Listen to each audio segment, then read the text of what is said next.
guys, welcome back to my channel. As you can see, I'm using 3 colors, blue, white, and pink, and these are acrylic paint.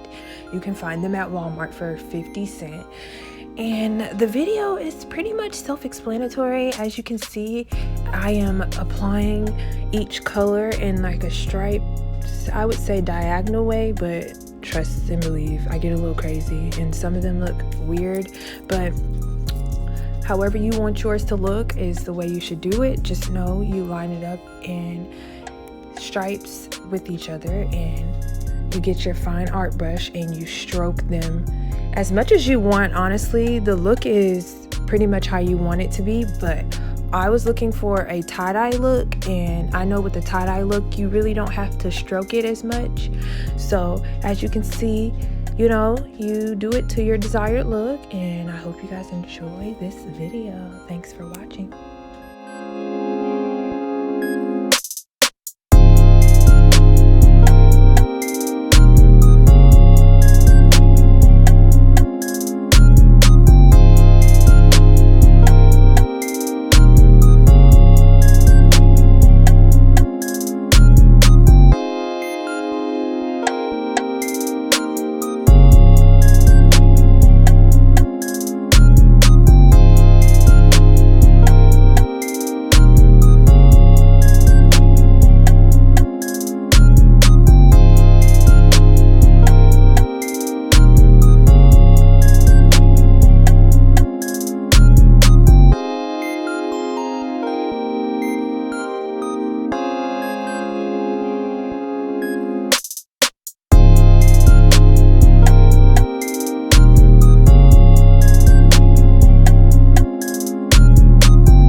So guys, this is the ending and this is what it looks like. I hope you guys enjoyed this video. Thanks for watching. Bye bye.